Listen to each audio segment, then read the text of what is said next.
Good Erev Shabbos, everyone. This one's Parsha is that of Yisro. Klal Yisrael comes to Sinai, and here at Sinai we are prepared and we receive the Torah. Prior to receiving the Torah, it states that we came on the third month, the third month from our Exodus. Then we came on this day. On this day, we came to the Sinai desert. What is the Torah emphasizing by telling us on this day? Rashi says that this is to teach us that this day should be firmly implanted in our minds with the same enthusiasm and excitement as when we first came. We received the Torah with such an excitement. It was new, it was fresh. That's how it should be every day. That's a beautiful drasha. But what is the simple explanation that the Torah is going out of its way to tell us that on this day we came to Sinai? When we come to Sinai, God says to Moshe that we should speak to Klal Yisrael, speak to the children of Israel, Beis Yaakov, and also to Bnei Yisrael. What should you say? You have seen what I did to Egypt. You saw it. Well, isn't it obvious that we saw it? I mean, this is taking place 7 weeks after the Exodus. This is not something in which we heard from testimony or was passed on by tradition or our parents or our ancestors. This is not something that happened 10 years ago, 5 years ago. This is something that just happened. 7 weeks ago, we left Egypt. What Hashem should say, Atem Yadatem, you know what I did to Egypt. You know, you were there, you saw. It's firmly implanted within your minds and your psyche. What is being emphasized? You saw it. Atem Re'isem, you saw it. Of course we saw it. We just left. Of course I saw it. In addition, the Parsha begins, Vayishma Yisro. Yisro heard all that God had done for Moshe and for Klal Yisrael. And with this, Yisro decides that he is going to leave the comfort of Midian, where he was a renowned and prominent individual, and he is going to go into a desolate desert. And he's going to locate Klal Yisrael, and he is going to convert to Judaism. He is going to change his entire life. And it says, what did Yisro hear? He heard about what God did. Rashi tells us what God did to Amalek. He heard about the splitting of the sea. He heard about all of the plagues. He heard about the man that fell in the desert. He heard about the well of Miriam. He heard about all of these incredible miracles. And he realized that the Klal Yisrael are a unique holy people who are beloved unto God, and he wanted to join them. It says, Vayishma Yisro, Yisro heard. Is Yisro the only one who heard this?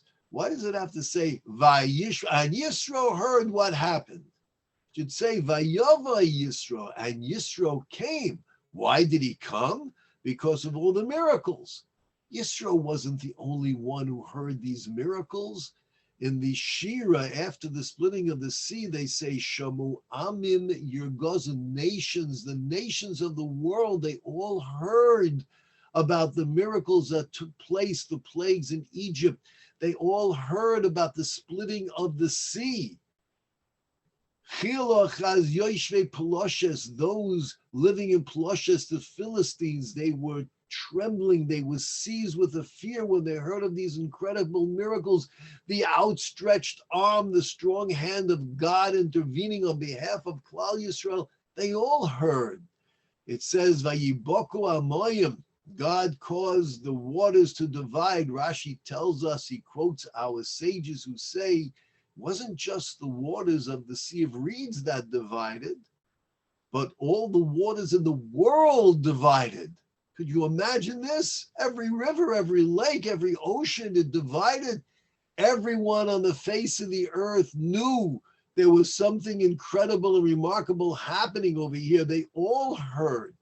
Why does the Torah seem to introduce the greatness of Yisro with that he heard? Of course he heard. Everyone heard. His greatness is that he came. He came to join Klal Yisrael. What does it mean that he heard? Our sages explain there are many who listen but never hear. There are many who see and have no concept of what they are looking upon. Why is it that Yisro, he was motivated because of what he heard to join Klal Yisrael, to convert, abandon the foolish ways of his life, all the philosophical pursuits, and to cling to the truth? Paro saw what happened in Egypt. Paro is the greatest witness. He experienced the plagues. And yet even after the death of the firstborn, after all 10 plagues that Paro saw, he heard, he saw, what did he do? He regretted sending the children of Israel out, and he pursues them with his army. But he saw it, he heard it, but it never penetrated. Shamuamim Yergozun, all the nations that were in the land of Canaan, they heard about the incredible miracles that God performed. What did they do? Did they welcome the children of Israel to this land that God had promised them and say, we wish to join you, we wish to be part of you? No. They planned and they plotted and they formed armies that when Yeshua came in after the death of Moshe, he had to engage in warfare in order to conquer the land, this promised land. But they heard. The answer is they heard and never understood what they were hearing. Paro saw, he heard, he experienced, and never comprehended what it is that was before his eyes. This is what the Torah is telling us. The Torah is saying, Vayishma Yisro. Yisro heard. Yisro utilized his sense of hearing appropriately. Not just he heard something, he allowed it to enter his mind to understand, what exactly am I hearing? What does this mean? To the extent that Yisro incorporated it into his very being and used it as a motivational tool to change and alter his life, that he should join Klal Yisrael, and from the family of Yisro they remained with Moshe, and Klal Yisrael were given a portion in the land of Israel. They were given a place to live. Yisro heard. Others listened, but they didn't hear a thing. There were sounds that they heard, but it made no difference to them. Yisro heard. And this is what God is telling Moshe to introduce to Klal Yisrael. Atem re'isem, you have seen. You didn't just, it's not just a picture. You have seen, which means you utilized your sense of sight and vision to understand and comprehend the greatness of God, the glory of God, and how God's boundless love for you exists, that he will reveal his existence and his domination and control over every aspect that takes place in the universe. He did this through you and for you. Look at the love that Hashem has. This is what we've seen. This is what we incorporated. This is what became part of us. We've seen it. Now utilize what we've seen and accept Hashem's greatest gift, his Torah. This is just astounding. Not only how Paro and the nations of the world, they could hear and they could see, and yet it didn't make a difference in their lives. But even today, There are those throughout the centuries who will deny the miracle of the splitting of the sea. Although in every culture throughout the world, there are stories about the children of Israel being saved, the waters dividing, and they'll say, oh, it was an earthquake. Oh, it was a geological phenomenon. Oh, we have this evidence, that evidence. All the evidence they have is meaningless. Because even if it was a geological phenomenon, don't they recognize that it was God utilizing the earth, the planet that he created, that at exactly the moment when the Jewish people needed to be rescued, that's when the geological phenomenon happened? And exactly when we needed for the waters to return and drown our enemies, the Egyptians, that's when this phenomenon came to a close. Look at the timing. Doesn't the timing indicate that there is someone who is directing this? There's a producer, director, someone who is in control, but they don't see that because they see, but they don't know what they're seeing. They open their eyes and they don't see a thing. How is it that people could be so blind to the obvious truth? The answer is because all they see is themselves. They don't want to see the truth, because to see the truth might mean that we have to admit that maybe we've made some terrible mistakes in our lives. And maybe we need to make some major adjustments and alter our entire philosophy as Yisro did. But they're not prepared to do that. They don't look to see the truth. They don't look to see others. They look to see only themselves. And how can I rationalize and come up with some type of an explanation or an excuse so this will allow me to continue the pursuit of my passions and whatever it is that I desire? And with that, they can say the world evolved from nothing, which is a ludicrous statement. They will say that geological phenomenon. They will say that transgender, take a 10-year-old boy, change him, that you could ruin him for the rest of his life. And we'll come up with some idea, philosophy, psychology, whatever it might be. It's an act of destruction. But they don't care because all they do is see themselves. They're not looking for the truth, and they're not looking for the welfare of others. They're just looking to find some support to validate their own philosophies and the path that they have chosen. We live in which we are surrounded by such corruption of thought. We are so our entire environment is this impurity. How then is it possible for us to indeed to open our eyes and see the truth and hear the truth when there's so much static and interference from all sides? The answer to that is on the third month from our exodus of Egypt, God took us on this day to the Sinai desert. Why does the Torah say this day? Our commentaries say because this day was Rosh Chodesh Sivan. Sivan has the sign of Gemini, twins. Twins mean identical twins.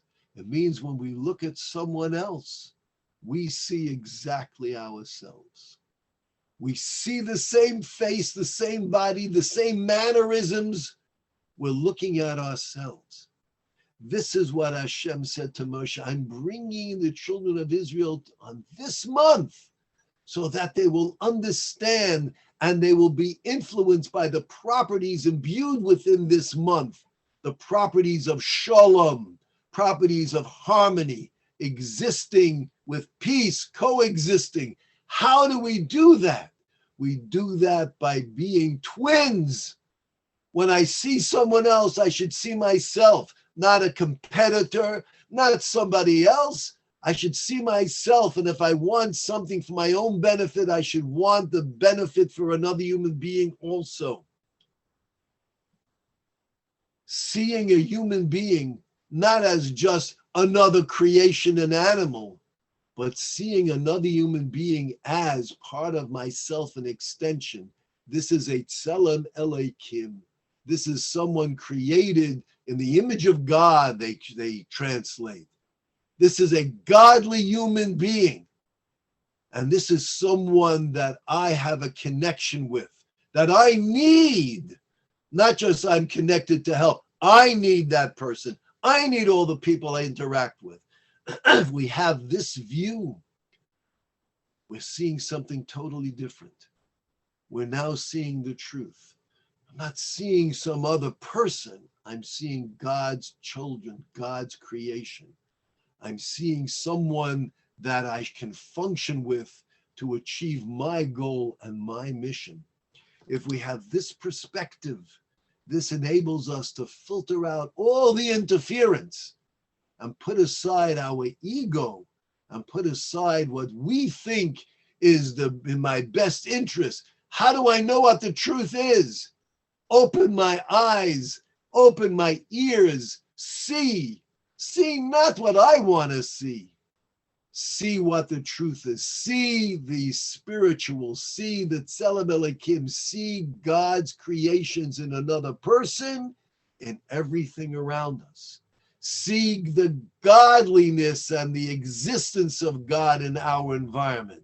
Now we're looking with the proper vision. Now we have the right glasses to give us the 20/20 vision, to be able to see and to be able to hear.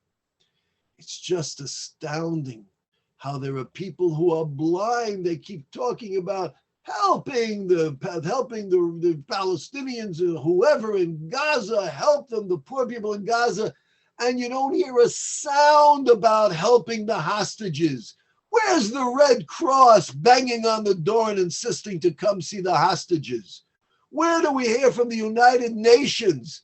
Where do we hear from anyone about we're not going to do a thing, we're not going to, we want the hostages home? We don't hear it. Oh, every now and then they'll make a statement and say, oh, it's terrible and really we need to do something. Everyone should be screaming, do you really want to help the Gaza citizens? Then eradicate Hamas. Do everything you can to support Israel and the IDF and the holy soldiers that they have, and see that you eradicate Hamas and all of those who exploit these poor, innocent individuals who live over there in Gaza. That's what we need to do. That's listening. That's hearing. That's seeing another human being as God's creation, but they're blind and they're deaf. And they only hear what they want to hear, see what they want to see. May God give us the strength that we should see the truth and open our eyes and open our ears and open our hearts, our minds, and our souls. And in merit of this, may we be able to witness true peace for all mankind. B'mehera v'yameinu, speedily in our lifetime. Stay safe, stay healthy, and stay Jewish. Have a wonderful